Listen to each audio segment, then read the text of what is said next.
Welcome to the Reddit mic. All right, let's dive deep. Today, we're tackling a story that really blew up on Reddit.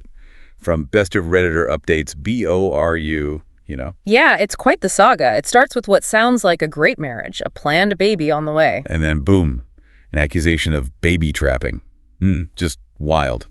And believe me, the twists keep coming. We've got the original post from the wife OOP, we'll call her, plus her updates, and the huge comment section too, so lots to unpack. Exactly. Our mission isn't just to tell the story, but to really get into it. Understand the why behind the actions, and pull out the insights from the story in the comments. It's got all the elements, hasn't it? A planned pregnancy, a husband's sudden freak out, him disappearing. And a mother-in-law who, well, you just have to hear about her. Okay, let's set the stage. So OOP paints this picture. Really strong marriage, it seemed. She's 32, husband's 35, married 7 years. Right, neighbors first, then friends, then married. She even said it felt like a fairy tale, built on trust. And the key thing here, 4 months pregnant, first child. But they were trying, actively trying for almost a year. Super important context. This was a joint decision, a planned family. Then comes the catalyst. It wasn't even something between them initially. No, it was the husband's friend, Jeff, 34. He tells the husband this story about his own marriage. And Jeff's situation was different. His wife, 32, apparently got pregnant really early on, like months into dating. Yeah, by secretly stopping her birth control, and she only told him after they were married. So Jeff felt baby trapped, felt obligated to stay because of his conservative family, Right. Now, OP says her husband was really rattled by hearing this, deeply shaken. And the very next day, he turns to his wife, 4 months pregnant with the baby they planned. And asks if she was trying to baby trap him. Honestly, it's hard to fathom. Her first reaction. She laughed, thought it had to be a joke. I mean, who wouldn't? But he wasn't kidding. He doubled down, said there was no time limit on baby trapping. And get this, he said her laughing proved her intentions weren't pure. That laughing somehow erased 7 years of marriage and almost a year of trying for this baby. Yeah. It's wow. Claimed he had no reason to trust her anymore, just like that. Triggered entirely by his friends, completely different situation. And it wasn't just words. The next morning, he was gone. Disappeared overnight, didn't say a word, just left. Vanished. And then, to make it worse, she gets a nasty text, not from him, but from his brother, who's 28. Accusing her of forcing the pregnancy. The same pregnancy they all knew was planned. OOP said she was confused, upset, but then she started reading comments online, messages. And that shifted things. Yeah, it sounds like the online support kind of validated her feelings. Turned upset into anger, maybe some resolve. So she reached out for real-world support. Immediately. Called her best friend, 31. And this friend sounds amazing. Totally. The post says she was furious for OOP. Didn't just offer sympathy, she acted. What did she do? Called her husband, who happens to be a 34-year-old family lawyer. Oh, wow. Convenient. Right. Talk about a good friend to have in a crisis. He came right over. And offered legal help. Offered to represent OOP pro bono. Said he'd drop divorce papers on Monday. So things moved fast. And OOP. She also booked a therapy appointment for the next week. Taking care of herself, getting practical support lined up. Smart move. Okay, so husband's gone. Brothers sent a nasty text. Lawyers involved. What's the husband doing? Well, he doesn't show up on his own. The next knock on the door is his mother, 66. And she's with him. Oh, yeah. OOP said the MIL had practically dragged him there. Dragged him? Why? Apparently he'd gone running to mommy and daddy, still convinced OOP had baby trapped him. Oh, boy. How did the parents react? Well, the MIL wasn't buying it, not for a second. OOP says she absolutely tore him a new one. Big for her. Right. Before bringing him back to face OOP. Definitely not the expected MIL reaction. So the confrontation, how did that go? Awkwardly. OOP said he wouldn't even make eye contact. And his excuse? Basically, I was scared. Scared about being a dad, projected his fears onto her, admitted he wasn't sure he was ready. Ready after 7 years and trying for a baby. But he said he would step up. And OOP's reaction. A reported eye roll. Which, I mean, yeah, understandable. So she didn't just accept that? Nope. Called him a coward, told him to go back to his parents' place until she was ready to even talk. Didn't mention the lawyer yet. Smart. Did she tell the MIL about the brother's text? She did. Showed her the message. And the MIL was reportedly furious about that, too. Promised to deal with it. This MIL sounds like a force of nature. Seems like it. And she followed through.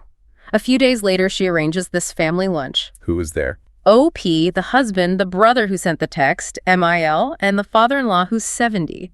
Talk about an awkward meal. Extremely awkward, according to OP, the brother trying to apologize for the text. What was his excuse? Said he was just, trying to support his brother. But OP called him out. She did. Pointed out that he knew perfectly well they'd been trying for almost a year, so his accusation made zero sense. Good for her. And then the MIL. This is apparently the big moment. The MIL looks right at her son. Yeah. And tells him he's not welcome at their house anymore. Said she was ashamed of him. Wow. In front of everyone. Yep. And then she adds she'd rather make space for her granddaughter than have some lowlife hanging around. Granddaughter. So the gender was known. And the MIL just dropped it like that. Seems like it. A powerful moment. Really prioritizing OOP and the baby over her son's behavior. So how did the husband react to that, especially hearing granddaughter? This is where it gets really strange. OP said his eyes just lit up. Lit up. Yeah. Suddenly tears, saying he was so pleased it was a girl. Wait, this is the guy who days ago felt trapped by this same baby. The very same one. Now he suddenly wants to touch OOP's belly, asking if he can come home right away to paint the nursery pink. That is a massive U-turn. Almost unbelievable. What triggered that? Just the gender. It seems like hearing granddaughter made it real in a way his panic hadn't allowed before. Maybe. It's hard to say, but the shift was dramatic. But OP wasn't buying this sudden change of heart. Not for a second. She stood firm, told him flat out, you can't come home. What was her reasoning? Said he'd completely destroyed any trust. How could she ever rely on him? Makes sense. She explained, she'd always worry he'd just disappear again at the first sign of trouble. Any big news. Couldn't have someone who balked like that. So did she tell him about the lawyer then? Yes. That's when she dropped the bomb. I've hired a lawyer. And his reaction? Panic. Total panic. Saying it wasn't fair. She was throwing away our life, denying him his daughter. The same daughter he felt trapped by literally days ago. Exactly. And the FIL, the dad, actually jumped in there. Oh, yeah. What'd he say? Reminded his son, that's the same baby you felt trapped by 2 weeks ago. A little reality check from dad. Good for the FIL, too. Eh. So more excuses from the husband. Yep. Kept saying it was a mistake, he was stressed, projection, the whole spiel. But OP held her ground. She did. Calmly told him how broken his actions made her feel. Pointed out he didn't seem that panicked when his mom had to physically drag him over. Ouch. True, though. And she highlighted something crucial in all of this, all his begging to come back. And he never actually apologized. Never offered a real, genuine apology for what he did and the pain he caused. Not once. That says a lot. It really does. And she made one final point crystal clear. What was that? The house was hers. She owned it before they got married. And it was going to be a safe space for her and her daughter. He was not welcome. Full stop. Setting boundaries. Strong ones. So the divorce. Moved ahead. Papers were served at his work just a few days after that lunch. Wow. Fast. How did he take the official papers? Predictably, maybe. Lots of missed calls to OOP, crying voicemails. Asking what? Asking if she was really throwing away our family. Interesting framing. And then there was the, He sent a crying selfie. Seriously, he did. Which OOP mentioned her best friend laughed at quite a bit. I can almost picture that. Oh, dear. What about the MIL? Any contact after the papers were served? Yes. The MIL called OOP. To argue for her son? Nope. To tell OOP she made the right decision, reaffirmed her support for OP and the baby, saying they'd always be family. That's consistent, at least. Still supportive. Totally. She even tried to apologize for her son. And OP. Declined the apology, said his actions were his own to own up to. She reported feeling calmer, peaceful even, after serving the papers. Validated, supported by her friend and the lawyer. Quite the resolution. Or, well, the beginning of the next chapter for her. Exactly. Now, as you can guess, this whole story set the BORU comment section on fire. Oh, I bet. What were the main discussion points? Well, a huge one was the whole idea of baby trapping. What does it even mean? Right, because his definition seemed off. Way off, according to many commenters. The consensus seemed to be that real baby trapping involves deception, sabotaging birth control, lying about fertility. Which absolutely didn't apply here. Not even close. A long-term marriage, actively trying for a year. Commenters were adamant, you can't call that trapping. His no time limit idea was seen as just nonsense. A way to justify his panic. Makes sense. What about the husband's behavior overall? How did people analyze that? A whole range of theories. Some just called it extreme immaturity, pure panic, projection of his own fears onto her. Any other takes? Some commenters speculated, and we should stress this is speculation from the comments, that maybe he'd been influenced by certain online ideologies. Like manosphere or red pill stuff. That perspective came up. It did. People wondered if that kind of content, which often paints women and family life negatively, might have played a role in his sudden paranoia. Again, just a theory floated in the discussion. Okay. And the lack of apology. That was a huge sticking point for many. People felt it showed a complete lack of accountability. They drew comparisons, sadly, to other stories where men check out or become abusive during pregnancy. Contrasting him with supportive partners. Exactly. And then, of course, there was the MIL. The hero of the story for many commenters. Absolutely. Overwhelming praise for her shiny spine. For choosing her daughter-in-law and grandchild's well-being over blindly defending her son. Did people question her motives at all? Like, was she just being strategic? Some did wonder, yeah. Was it purely about doing the right thing, or was it also about ensuring she'd have access to her grandchild later on? Probably impossible to know for sure. It also sparked that whole debate, didn't it? About how supposedly good parents can end up with adult kids who behave terribly. Right. Where does parental responsibility end? A complicated question with no easy answers. And OOP's support system, the best friend, the lawyer husband that got highlighted too. Constantly. People saw it as crucial. It allowed her to act decisively, and it led to broader points about needing support networks. Especially for men, right? Needing outlets other than just their partners to process big, scary life changes like fatherhood. Precisely. Now, there's one more really interesting layer to the commentary. What's that? A significant number of people questioned if the story was even real. The is this too dramatic to be true angle. Exactly. People started pointing out elements that felt familiar, almost like tropes you see in these kinds of viral online stories. They called it Liz format, or BORU, red flag bingo. Yeah, things like having a lawyer best friend who specializes in exactly what you need, instantly getting therapy, OOP owning the house free and clear. The speed of it all, too. Accusation to divorce papers in, what, a couple of weeks? That fell fast to some. Plus, the big dramatic family confrontation scene felt almost scripted to some readers. And maybe OOP's emotional response seemed a bit neat. Quick shift from upset to anger to calm resolve. That too. And yes, the crying selfie definitely pinged the bingo card for a few people. So it's less about saying this is fake and more about recognizing patterns in online storytelling. I think so. It's about how these narratives get shaped, what resonates, what details make a story feel almost too perfect or dramatic. It tells us something about how we consume these stories online. Fascinating. Okay, so wrapping this deep dive up, what a ride. Seriously. Started with a planned baby, ended with a dissolved marriage, a surprising MIL, and a whole debate about truth online. Key takeaways for me.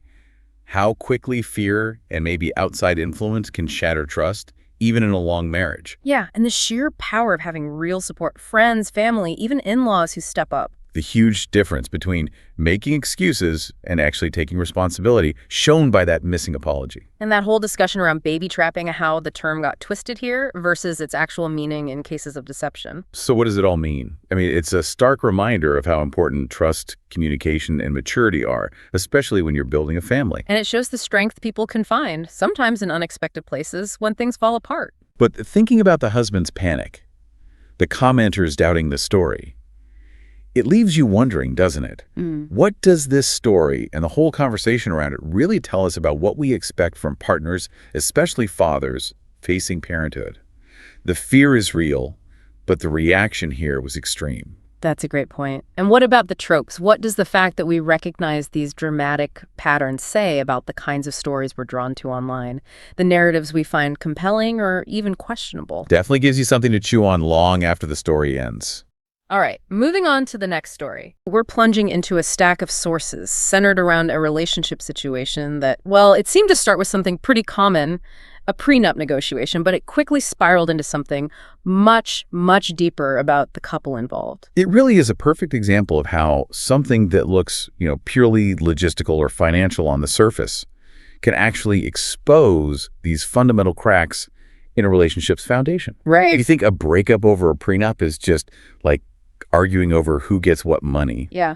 Well, this story pulled from Reddit and its updates, it really shows the layers beneath that. Absolutely. So our mission today is to take this specific case, this one Reddit post and all the updates that followed, and really unpack what it tells us about, well, relationship fundamentals, how people handle stress, how they communicate when things get tough. And those surprising ways that talking about money, about a financial future, can reveal these core incompatibilities you might not have even noticed before. Yeah, it's a real-world look at how values, insecurity, even family dynamics all get tangled up when a couple starts planning for, forever. It really does. So let's dive into this story. Okay, let's unpack this. So we start with the original post, June 9th, 2024. It's from a woman, 34 years old. She is in what she calls a loving 2-year relationship with her boyfriend, also 34. And they're talking marriage, it seems like the next step. Right. And the boyfriend brings up the prenup idea. Now, given his family's significant wealth, we're talking property, land, savings, the whole deal, the idea of a prenup itself isn't automatically like a giant red flag. No, not inherently unusual. Lots of couples deal with that, especially with differing finances. Exactly. It can be a way to protect existing assets, but the problem pops up almost immediately with the terms he proposes. The details. What's the first hurdle? Well, his first suggestion is that she should move into a house his parents own. Okay. How does she react to that? Not well. It immediately made her uncomfortable. She used phrases like she'd have no ownership, couldn't really build a life and a family there. It felt like just stepping into his existing world, not building something together. That makes a lot of sense. Your home, it's fundamental. Yeah. So did she suggest alternatives, like how negotiation usually starts? She did. She proposed renting together, maybe living in the parents' house, but just temporarily while they looked for their own place, something they could buy together. Standard stuff. Right. Trying to find common ground. Totally standard. But his response pretty much shut it down. He was firm. No buying, no selling property to get a new place with her. He liked the houses he or his parents already had. Huh. Okay. And then came the actual prenup terms. Then came the terms, which were, well, let's just say quite one-sided. This is where it goes beyond just protecting what he already has, isn't it? It really, really does. He suggests, okay, she can live rent-free initially in one of these places, though he later kind of muddies the waters, offering options to pay rent or even buy half from his parents, which just confused her more. Right. But the really critical part, the part that felt deeply unfair, was about future assets. Anything she acquired, any assets she built up after they got married, he'd be entitled to half if we divorce. Okay, wait, hold on. So his existing family wealth is protected, we assume, but anything she earns or saves during the marriage, he gets a claim on half. That feels, wow, incredibly asymmetrical. It's striking, isn't it? And as the OOP felt, profoundly unfair. Typical prenups often focus on keeping premarital assets separate for both people. Right, for both sides. And then maybe they figure out how to treat marital assets, stuff earned during the marriage, equitably. This flips that. It basically says, what's mine stays mine, but what becomes yours is kind of ours.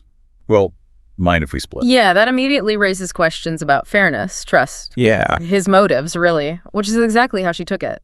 And adding insult to injury, she didn't even like the houses. Too much clutter, she said. No space for her things. She wanted that experience of choosing a home together. Not just slotting into his prearranged life. So how did he justify these terms? What was his reasoning? He actually told her he feared she was a gold digger. Oof. And that he needed to protect himself and his family's assets. Wow. That's a heavy thing to say to someone you supposedly want to marry. How did that make her feel, beyond just the money aspect? She said it made her feel very small, like his assets were the priority, not her, not their future. Like he only wanted her if she could just neatly fit into the life he already built, instead of him wanting to actively build one with me. It sounds like she felt he was the one making her feel like a gold digger by treating her that way. Exactly. And she pointed out the reality. He could retire now, comfortably. She couldn't. So his expectation to split her future earnings while ring-fencing all his existing wealth, it just felt fundamentally off to her. She seems very clear-headed about it. She acknowledged, some people might be fine with that setup, having a wealthy partner. Right, she gets that. But she says this isn't the kind of marriage she wants. She wants a partner, someone beside her, building together as equals, not this dynamic of suspicion and inequality. So, faced with this huge difference in what they wanted and these really hurtful terms, she makes a pretty decisive move right then. She does. She states very clearly she's leaving him. She's protecting my peace and leaving him with all his houses and money. That sounds incredibly clear-eyed. Painful, but clear. Especially when we learn this wasn't just one bad conversation out of the blue. Exactly. In her updates, the OP gives more background. This prenup idea wasn't new. He'd mentioned it very early on. Oh, really? So what was his approach back then? Super vague. Always very vague. Just saying, oh, they'd work it out down the line. But she kept asking for details, especially as things got serious. Talk of marriage. He tried to dodge it, she says. It took so long to actually get the specifics out of him. Which points to, a communication problem long before these specific terms blew up. That avoidance, that's a big red flag in itself. And she also clarifies her own situation, right? She's not financially dependent on him. Not at all. Stable career, happy with her income, raised to be independent, lives below her means, has her own savings, investments. For her, that autonomy, having control over her own home, her safe space, she calls it, that was way more important than saving money on rent in a house she didn't like or feel was hers. She could afford to live alone. She'd saved up. Precisely. She'd lived with her parents until 30 to save aggressively. So this free rent offer wasn't some amazing deal for her. It actually clashed with what she valued: independence and building something shared. And she thought about counter-proposing, right? Like, okay, let's make the prenup fairer, keep her assets separate too, maybe talk about compensation if she takes time off for kids, alimony. She considered it. But even going down that road felt wrong. She said it felt overly transactional. How did she put it? There was a striking phrase. Yeah, she said it felt like setting up a life with a roommate who I sleep with and might have babies with, not a partner. That really hits home, doesn't it? It absolutely does. It captures the emotional core. It wasn't the concept of a prenup, but the feeling his approach created. Separate, unequal, distrusted. She wanted that feeling of being truly in it together. Yeah. Okay, he keeps his premarital stuff, fine. But everything they build after getting married should be ours. And she was already thinking ahead, wasn't she? About potential future problems with totally separate finances. Yeah, very wisely. Like, what happens if roles shift? If she pauses her career for kids and he keeps earning, sure, you could maybe work all that into a complex legal document. But that wasn't the point for her. No. She kept coming back to, this is not the type of marriage I want. The whole foundation felt wrong. And she summed up the feeling of those discussions perfectly. Stripped of my autonomy, stonewalled, and treated like a hostage. Just awful. Not how you want to feel planning a life with someone. Definitely not. And this leads us to, well, a really unexpected twist. Days after the breakup talk, which she said was surprisingly quick and easy, maybe because she was so decided. She talks to his parents. Yeah, she had a great relationship with them, apparently. So she went to say goodbye properly. And she explained, generally why she was leaving, focused on her feelings, what she wanted in a partnership. And their reaction wasn't what their son had portrayed at all. Not even close. She described it as shock Pikachu face. They seemed completely floored, and they shared their perspective, their actual plans. Which were? Well, first, they really wanted grandkids. His brother wasn't planning on kids. But crucially, they talked about how they built their wealth together. His mom retired 15 years ago, and his dad never made her feel weird about earning differences. Wow. That directly contradicts the son's narrative about needing to protect family assets from her. Completely. And here's the kicker. They told her their plan was to gift them a house of their choosing as a wedding gift, or give them cash to buy one. Seriously? Not force her into one of their houses? Nope. They planned to divide up properties later, and his mom specifically told the OP she'd make sure OP's name was on his share, especially because they wanted kids. That's incredible. The exact opposite of what he proposed. Totally. His mom wanted the mother of her grandbabies to be taken care of and on equal footing while raising a family. They even mentioned investments were earmarked for grandkids later on. Which might be what he was vaguely referencing about the kids being set. So this conversation must have been a whirlwind for the OOP. Validating, but also heartbreakingly confusing. You have to imagine what his parents described: generosity, partnership, equality. It lined up perfectly with her impression of them and the kind of future she wanted. She admits she even starts imagining this life they described. Okay, so after this revelation from the parents, she talks to her ex again, and suddenly his story changes completely. Dramatically, he starts offering these explanations. The gold digger comment. Oh, that was just a joke his dad made once. Which seems unlikely given the mom's reaction and plans. Highly unlikely. Then he says he felt responsible for protecting his parents' assets because, well, He didn't feel entitled to them, so why should she? That makes zero sense with what the parents just told her. None at all. And then he pulls out this cultural explanation, that in his culture, sons carry on the family line. So he felt he had to keep the assets in that line. Implying she wasn't really part of it, but future sons would be. That's uncomfortable. Very. And commenters definitely picked up on that. Was it really culture or maybe insecurity leaning on a justification? Because his parents' actions seemed totally opposite to that rigid view. Yeah, they built wealth together, planned a joint gift. Right. And he even admitted most assets were in his parents' names anyway, and he hadn't even asked them what they thought. He just made assumptions, and they were completely wrong. And then, confusingly, after all that defense of the assets, he suddenly says he isn't even that well off and money shouldn't come to them. The contradictions are dizzying. But then he gets to what seems like the real core. Deep insecurity. He felt he was punching above his weight, dating her. He was terrified she'd leave him, and he felt his finances were the only thing where he had more than her, compared to her intelligence, career, looks, everything he admired. So the controlling behavior, the unfair terms, it was driven by fear. Fear of losing her. It seems that way. Not necessarily malice, but deep-seated fear and insecurity. Though, of course, the impact on her was still incredibly harmful. Right, intent isn't magic. The effect was damaging. He admits he got scared about moving forward, getting married, and he just got defensive instead of talking about his fears. He apologizes profusely, says he didn't mean to make her feel like an outsider. He did want to share her life, but his insecurities and fear got the best of him. He admits he didn't handle it well. Which is heartbreaking in its own way. As the OOP said, she could see how if he just communicated differently, maybe sought help for the insecurity, this whole mess could have been avoided. Yeah, but here's the crucial part. Despite the apology, the vulnerability, this sudden 180 being completely opposite to everything he had been saying, her decision holds. She's still leaving. And this is where her strength really shows. Why? After hearing the confession, the apology, knowing the parents had this much better vision, why still walk away? Because she saw it as a pattern. A song and dance, she called it.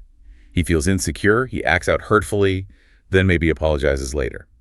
She said they'd been through similar cycles before, though maybe not this bad. And therapy hadn't fixed it. Apparently not enough.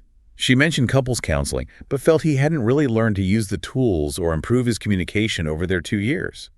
The apology felt too little, too late. It didn't erase the months of his behavior. Right. The apology doesn't undo the fact that for months during those prenup talks. Exactly. She points out he was completely comfortable and confident in the hurtful words he previously said. He was okay with placing me in a very unequal position. He ignored her feelings, her desires consistently over months. That sustained behavior speaks volumes. It does.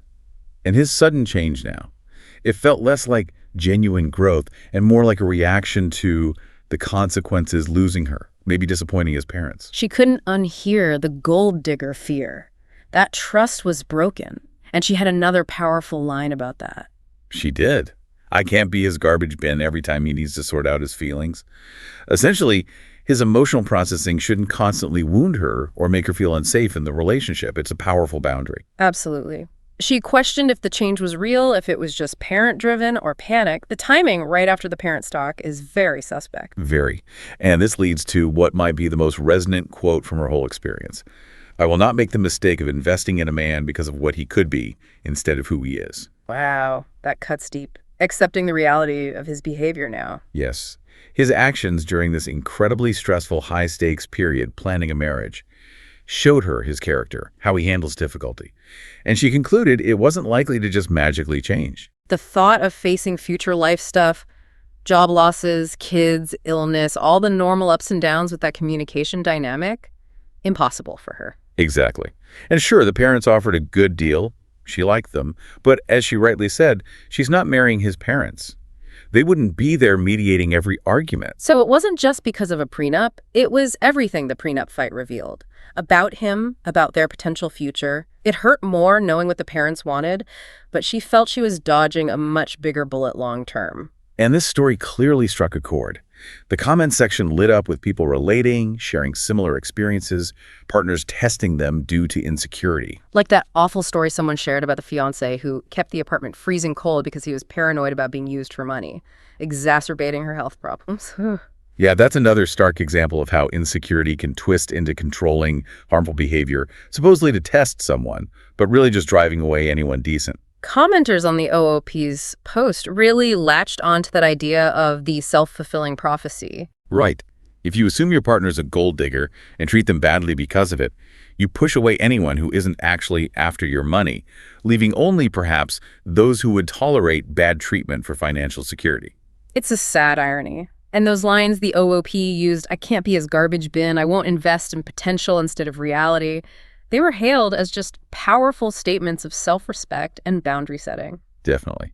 There was also a lot of talk about the ex's sons carry on the family line comment, people pointing out the misogyny, questioning if daughters would be less valued, wondering if it was genuine culture or just insecurity grabbing a convenient, problematic excuse. Especially since the parents' actions seemed so much more equitable, and he hadn't even checked with them. It really looks like his attempt to control the situation financially blew up in his face when the people with the actual wealth, his parents, revealed their much fairer plans. His quick reversal seems driven by fear of losing her, yes, but maybe also fear of losing his parents' approval and inheritance. Less about a change of heart, more about damage control. That's certainly how it looks. So ultimately, this deep dive, it shows us that while prenups are complicated, this specific fight wasn't really about the contract terms per se. What was it about then, fundamentally? It was about a total mismatch in financial philosophy. Yeah. Are we building a shared life together, or are we keeping score with separate accounts forever? It was about a massive communication breakdown, especially under pressure. It was about deep insecurity poisoning the relationship. And ultimately, it was about his inability or unwillingness to be an equal, trusting partner. So, pulling back, what does this deep dive into one Reddit story really tell us? Well, I think it's a really potent reminder that compatibility, true compatibility, goes way beyond just liking the same things or having fun together. It's about shared values, especially around money and the future, and crucially, the ability to communicate, to listen, to navigate conflict like real partners. Sometimes what looks like just a disagreement over logistics, like a contract, is actually a huge flashing red light about the relationship's foundation itself. Is it built on trust and equality, or is it built on fear and control? And perhaps the biggest takeaway for you listening is this: pay really close attention. Not just to what someone says when everything's rosy, but how they act, how they make you feel during the tough times. How do they handle stress, disagreement, vulnerability? Their behavior then, when the pressure's really on, that might tell you everything you need to know about who they truly are, far more than any promises about who they could become someday. All right, moving on to the next story. We're looking at a really personal story that blew up online. Yeah, it came from Reddit, originally Ritesh, and then an update hit our best of Redditor updates. Right, and it's one of those stories that just hits a nerve, doesn't it? About friendships, expectations, weddings. Absolutely. It's about realizing maybe those long-term friendships aren't quite what you thought. And yeah, clearly a lot of people saw themselves in this one. So, the basics. Yeah. We've got this woman, she's 38, finally getting married. She's the last one in her friend group to tie the knot. A group of 6, apparently super close since college. Decades of history there. They've been through it all together, you know. Other weddings, babies being born, job promotions, the big life stuff. But when it comes to her wedding, things feel off. That's the core of it. She's sensing a real lack of enthusiasm, a lack of effort compared to what she put in for them. Definitely. She talks about like flying overseas for their weddings, dropping thousands on travel and gifts, celebrating all their moments. Big moments, babies, promotions, the whole deal. And she was there for it. But for her bachelorette party is just like a low-key dinner and drinks planned way in advance. Almost a year out, she said. A year.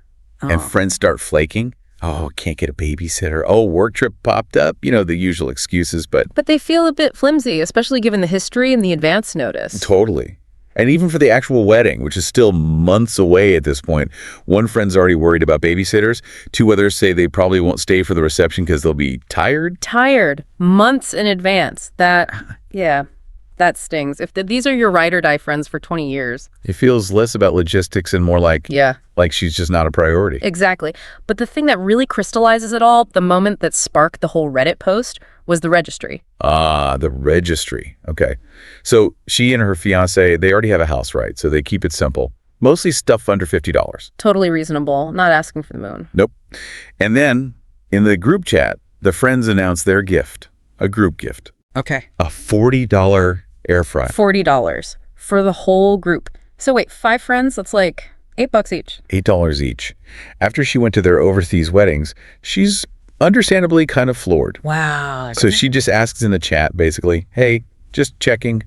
Is this from all of you? Just wants clarification. And that's when it blows up. That's the trigger. They get defensive immediately. Are you calling us cheap? And then silence. Just crickets in the chat. Oof. So they turn it back on her. Completely. She feels totally blindsided, disrespected. And, getting married a bit later, she starts wondering, maybe it is her. Are they struggling? Is she being too sensitive? That self-doubt creeps in. Right. So she posts on, am I the asshole? Yeah. Asking, basically, am I wrong here? And Reddit delivered its verdict. Oh, yeah. Overwhelmingly. Yeah. NTA. Not the asshole. People in the comments immediately saw the friend's behavior for what it was. And this is where that idea came up, right? The leftover friend. Exactly. Yeah. That term was everywhere, the leftover friend. How did the commenters sort of define that? Well, people described it as, someone who's technically in the group. Maybe they've been around forever, but they're not really central to anyone in the group. Like on the fringes? Yeah, exactly. Physically present, goes to stuff, but not really part of the core emotional bonds. Almost interchangeable, maybe. Less valued. And the stuff our OP original poster described, it fit that pattern perfectly for the commenters. The low effort, the flakiness. And especially that gift, that $8 contribution. Right. People pointed out it's not just that it's cheap. An $8 group gift it's a statement, isn't it? It really is. It signals a profound lack of investment or respect even. It's almost like performatively low effort, especially considering her history with them. And then she posted an update later, which kind of confirmed everything people suspected. Ah, yes, the update. What came out there? She clarified. First off, it was never about the money or even needing an air fryer. It was the disrespect behind that $8 figure. That's what got her. Understandable. And she answered some questions, like financially. They were all fine. Comfortable jobs, finance people, senior roles, husbands doing well. No one was pinching pennies. So maybe their struggling idea was out. Definitely out. Okay. They could afford brunches, golf trips, whatever. She also said they saw each other regularly and her wedding was local, kids welcome. Which makes those babysitter excuses for the reception month out seem even weaker. Right. And reading all those comments, thousands of people saying NTA and sharing their own stories of being the outsider friend. She said it was like getting hit with cold water. A harsh realization. Super harsh. She felt awful, kind of withdrew, and her fiancé noticed she wasn't okay. Ah, the fiancé steps in. Yep. She eventually showed him the Reddit post. And how did she take it? According to her, he got very quiet and then very, very angry. Uh-oh. Yeah. He basically took over, started calling the friends one by one. Oh, wow. What did he say? She said he read them the riot act, apparently called them $8 assholes. He actually said that. Seems so. Yeah. And threatened to send them an itemized bill for everything she'd spent on them over 20 years. Ooh. Okay. Yeah. That's direct. He also apparently cornered one friend on the whole babysitter excuse for the wedding reception. And what happened? He got a shockingly blunt answer. The friend apparently said she was, quote, sick of having to go to the same boring wedding over and over, and yours won't be any different. Oh my God. That's brutal. Brutal. Just absolutely zero care for her feelings. Just wow. The OP asked him to stop after he'd called 3 of them. Said she didn't like him fighting her battles, which is fair. Yeah. And how did the friends react to his calls? Well, later, when the OP tried to message the group chat to talk things through, the 3 he'd called sent back voice messages. What did they say? Called him a psycho and said they were done talking to her. So they used his intervention as the final out. It seems like it. And that was it. 20 years of friendship, gone. She pulled their wedding invites. No reply from any of them. Devastating. Even if, it confirms what she was suspecting. How did she say she felt? Numb, mostly. Sad. Mourning the loss, obviously. Especially sad about not seeing their kids anymore. The ones who called her auntie. That part really hurt. Yeah, that's incredibly tough. The collateral damage. And the comments on the update, again, tons of support. Many people felt the friend's reaction to the fiancé calling was just like a convenient excuse. An excuse to cut ties with someone they didn't really value anymore anyway. Exactly. It kind of lends weight to the idea that maybe they had been talking behind her back. Maybe that $8 gift was cooked up in a separate chat. It really highlights how sometimes people keep someone around not out of real friendship, but because they're convenient. Yeah. The reliable one, the Good gift giver, the built-in babysitter, maybe? And so many commenters shared their own leftover friends stories, how it happens if you're maybe a people pleaser or you overlook bad behavior just to stay connected.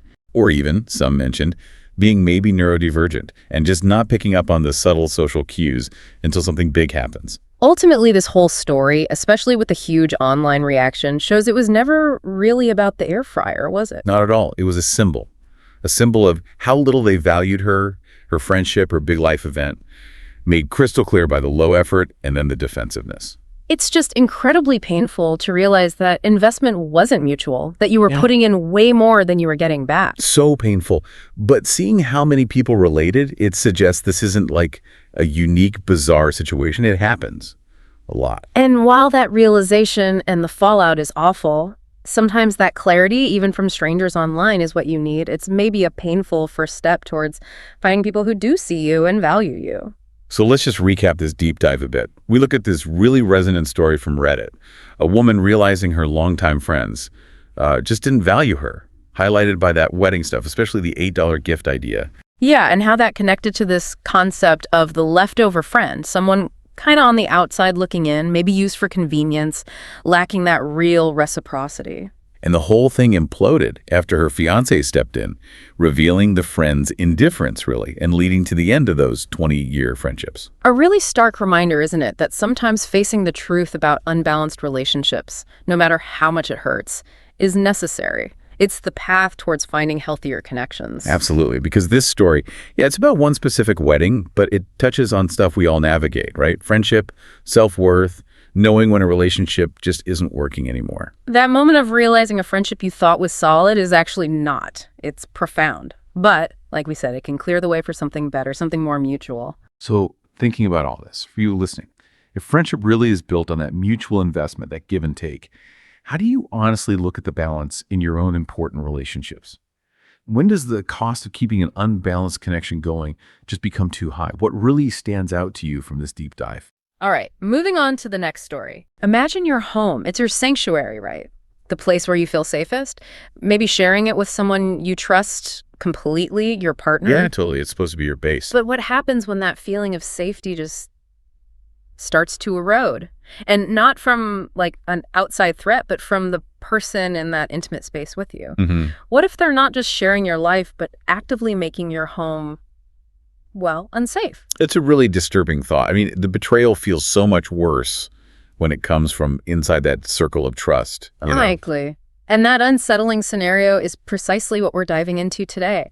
Our source material is this really chilling story shared by a user on Reddit. Okay. It details a young woman's experience with a series of increasingly bizarre and frankly harmful accidents happening right there in her own apartment. Right. And this isn't about like big obvious fights or anything at the start. It sounds more subtle, insidious, a kind of manipulation and control. Precisely. The main people involved, the original poster OOP, as they say on Reddit, she's a resident physician, and her boyfriend Alex, who's a CS engineer. Okay, got it. They'd been together about 2 years, but only living together for like less than 6 months when things started getting really weird. Mm-hmm. And the OOP mentions their work schedules were already causing some friction. Her demanding night shifts, his regular daytime hours. They weren't overlapping much. Yeah, that existing stress, sometimes that can create space for other, maybe more disturbing things to creep in. Definitely. So our mission for this deep dive is to really unpack these unsettling incidents, look closely at the boyfriend's reactions, his disturbing behavior. To understand how she realized what was happening and planned her escape. Exactly. And also bring in what other people responding to her story said online, because their insights really shed light on the patterns, and they even give a name to this kind of covert abuse. Okay, let's get into it. Where do these strange occurrences even begin? Well, the first big one she describes, the one that really shifts things from maybe just bad luck to something else. Okay. She comes home after night shift, totally wiped out, you can imagine, goes to get something from a kitchen cupboard, opens the door, and this heavy cupboard door just detaches completely. Swings down, smacks her right in the head. She gets a huge goose egg, a nasty bruise, even mild concussion symptoms from opening a cabinet. Wow. That's not a minor thing. And what did Alex, the boyfriend, do? Well, according to her, his reaction was basically to reprimand her for being clumsy. He blamed her. For cabinet door falling off. That's... Right. Even then, it makes you pause, blaming her for faulty hardware. But here's where it gets really, really weird. Okay. When she tries to fix the door later, she realizes the hinge and the 3 screws that should have been holding it up are just gone. Not on the floor, not on the counter. Missing. Missing, like vanished. Vanish. And then she finds them. Where? She finds the hinge and those 3 screws tucked away in Alex's underwear drawer. His underwear drawer? Yes. Along with a screwdriver. Okay, no. That's not accidental. His underwear drawer. With the tool needed, that just screams intentional. Doesn't it? It's so specific. They weren't just lost. They were collected and hidden. Right. That completely reframes it, moves it from like a freak accident to something deliberate, and the pattern kept going. It did. The second incident she describes, she gets up in the middle of the night, probably still navigating her weird sleep schedule, and she slams her shin hard right into the corner of the bed frame. Ouch, yeah. And she specifically mentions that normally she has plenty of space to walk past the bed, even in the dark. It's her usual path. Okay, so something changed. Exactly. The next day, she's looking around, and she notices marks on the carpet. The bed had been shifted. Shifted? How much? A full 12 inches, a foot, closer to the wall. Oh, a foot. That definitely makes that path smaller, tighter. For sure. And Alex's reaction to her bruised shin, predictably, more dismissal, more blaming her clumsiness, like he was reading from a script. He's literally creating hazards in their home. And then when she gets hurt by them, he uses it to say, see, you're so clumsy. It's, wow. These incidents, especially finding those screws hidden like that, she said it started making her feel like she was going insane. Really conflicted, doubting herself. It's designed to do that, isn't it? That's the whole point. Make you question your own memory, your own senses. Maybe I am just clumsy. Maybe I knocked it loose. Exactly. That self-doubt is the weapon here. It's a form of manipulation, messing with your environment to mess with your head. And terrifyingly, things escalated fast. Just 2 days after she made that first post online, asking if she was going crazy, the shower head came loose while she was using it. Oh, God. Not just loose, I bet. No. She said because in the water pressure, it hit her hard enough in the back of the head that she needed 8 stitches. 8 stitches from a shower head. That's serious. Right. A really significant injury. And she texted Alex, told him she needed stitches. His reaction this time. Let me guess. Was it your fault? Pretty much. She said he was way too nonchalant. And yeah, he asked if she had bumped it. Wow. 8 stitches, and his first thought is to blame her. That lack of concern, that immediate deflection, that must have been it for her. It sounds like it was the final straw, the moment where all those little weird, unsettling things just clicked into a terrifying pattern.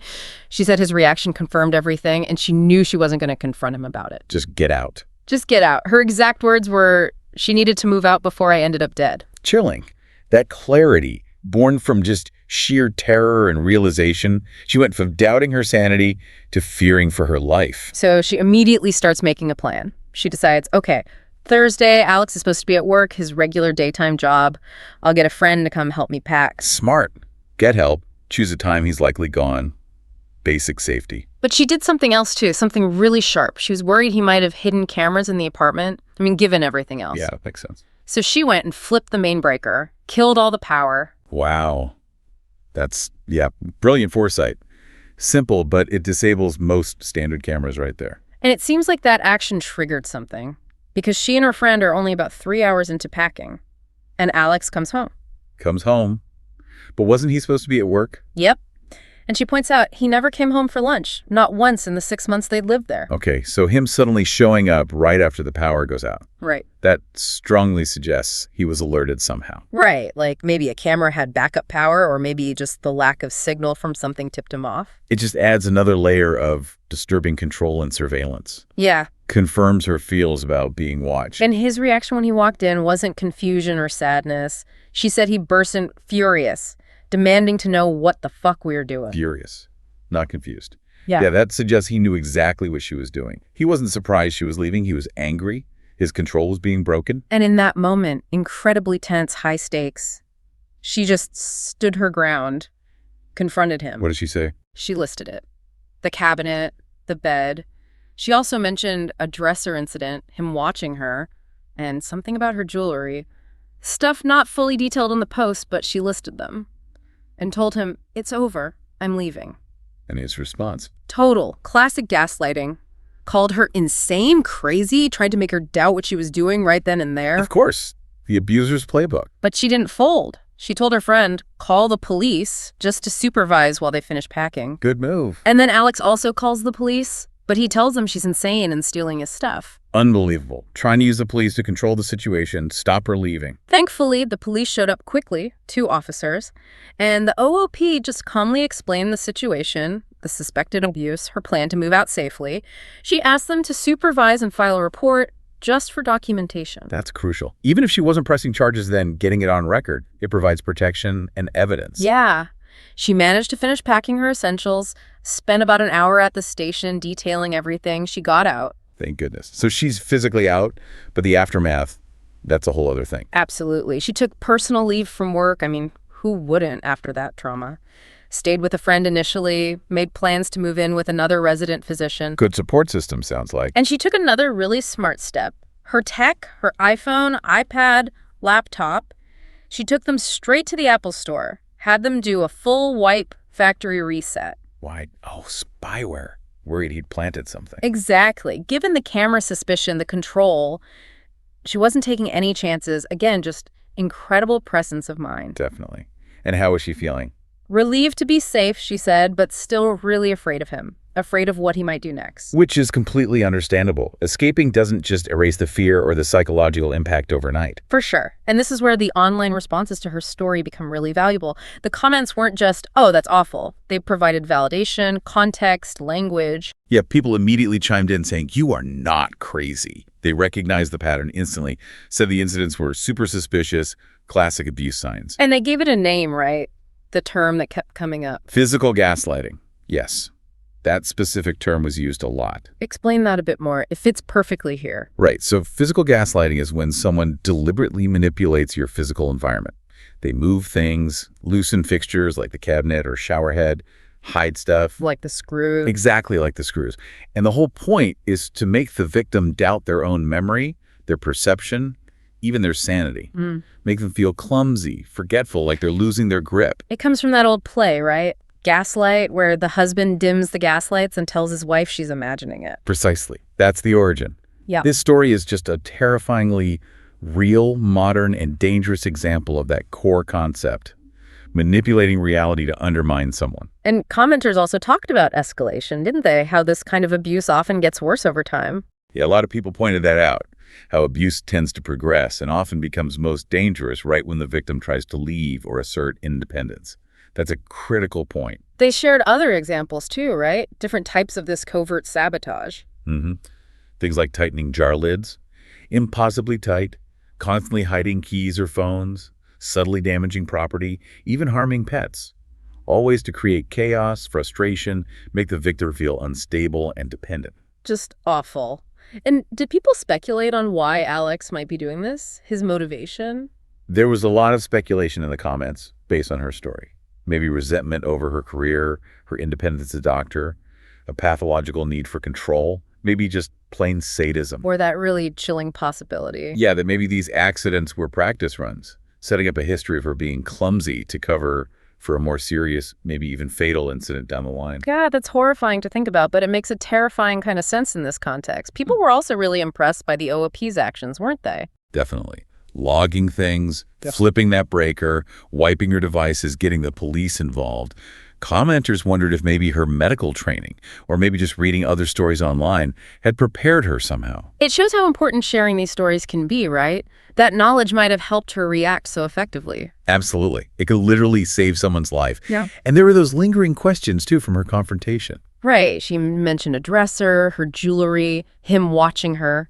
Things not fully explained. And commenters also brought up that earlier mention of their dog dying in an accident. Yeah, I wondered if Alex might have been involved in that too. Those unanswered bits just hang there, suggesting maybe even more was going on. So pulling this all together, for you listening, why is understanding a story like this so important? What are the big takeaways? Well, first, that abuse isn't always black and white.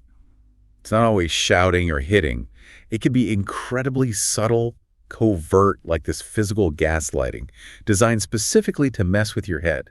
And it's a huge reminder to trust your gut. If something feels consistently wrong, off in your relationship, or even just in your own space, if you keep doubting yourself, pay attention to that feeling. Yeah, don't dismiss it. Those weird little things, the coincidences. Maybe they aren't coincidences. Maybe they're data points in a pattern. Absolutely connect the dots. And this story just screams the importance of safety planning if you suspect abuse. Reaching out for help, because it can happen to anyone. Intelligence, success, none of that makes you immune.